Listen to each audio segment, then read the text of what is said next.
तो उसको फांसी होना चाहिए, या कोई भी हो, किसी की भी है, बेटी तो है। मध्य प्रदेश के उज्जैन में नाबालिग बच्ची के साथ हुई दरिंदगी ने पूरे देश को झकझोर कर रख दिया। पुलिस ने इस घटना के मुख्य आरोपी ऑटो चालक भरत सोनी को हिरासत में ले लिया है। पुलिस के मुताबिक आरोपी ऑटो चालक ने अपने ऑटो के अंदर सबूतों और ऑटो के नंबर प्लेट के साथ भी छेड़छाड़ की थी। अब इस मामले में आरोपी भरत सोनी के पिता का भी बयान सामने आया है। नाबालिग बच्ची के साथ दरिंदगी करने वाले आरोपी भरत सोनी के पिता ने कहा कि आरोपी को जीने का कोई अधिकार नहीं है। उन्होंने कहा कि पुलिस को उसे पकड़ना नहीं चाहिए था, बल्कि गोली मार देनी चाहिए थी। पिता ने आरोपी की मां को समझाया कि हमारा लड़का मर गया हमारे लिए।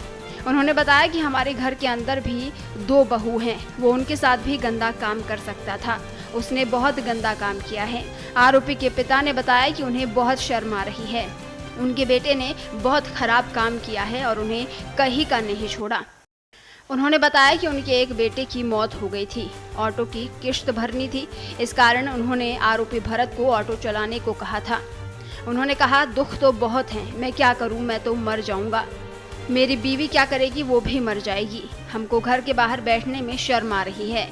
आरोपी के पिता ने उसकी मां को समझाया है कि वो उसे अपना बेटा ना कहे, वो उनके लिए मर चुका है। उन्होंने बताया कि ऑटो के पीछे छोटे भाई अर्जुन का नाम लिखा था, इस कारण आरोपी ने बचने के लिए उसके ऊपर पोस्टर चिपका दिया था। आरोपी के पिता ने कहा कि उन्हें अगर ये मामला पता होता तो वो खुद ही पुलिस को बुलाकर आरोपी को बंद करवा देते। किसी की भी है, बेटी तो है, इंसान है ना वो, तो उसके साथ में किसी की बेटी के साथ में क्या कुछ भी कर लोगे क्या? तुम्हारी मनमर्जी चलेगी। कथा नहीं होना चाहिए बाबूजी, किसी के भी साथ में ऐसा नहीं होना चाहिए। और अपराधी को तो अपराध की सजा मिलनी चाहिए, ताकि अगला ही चक्कर अगर कोई अपराध करने का सोचे तो 50 चक्कर सोचेगा वो। ऐसा अपराध नहीं होना चाहिए, बहुत घिनौनी हरकत है ये, ऐसा होने नहीं चाहिए किसी के भी साथ में।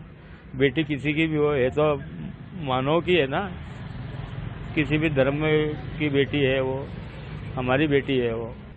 परिवार तो दूर की बात है सर, हम बाहर निकलते हैं तो हमको शर्म आती है। जघन्य और विचलित कर देने वाली इस वारदात पर आरोपी के पिता ने आगे कहा कि बच्ची के साथ हुए दुष्कर्म की घटना के बारे में मुझे पता था।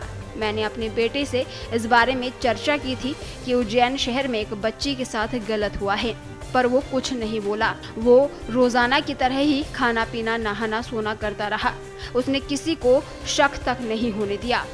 आपको बता दें, इंसानियत को शर्मसार करने वाली ये घटना 25 सितंबर को हुई थी, जिसके बाद चिकित्सा आधार पर मामला दर्ज किया गया था और आगे की जांच के लिए एक विशेष जांच दल यानी SIT का गठन किया गया था।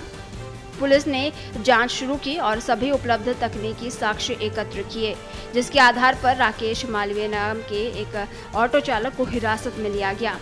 दुष्कर्म के बाद बच्ची को ऑटो चालक राकेश मालवीय ने भी देखा था, लेकिन उसने पुलिस को जानकारी नहीं दी।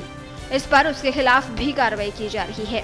बाद में गुरुवार को पुलिस ने मुख्य आरोपी उज्जैन निवासी ऑटो चालक भरत सोनी को गिरफ्तार कर लिया और उसके खिलाफ IPC की धारा 376 और पॉक्सो अधिनियम के तहत मामला दर्ज किया। ब्यूरो रिपोर्ट, पत्रिका TV।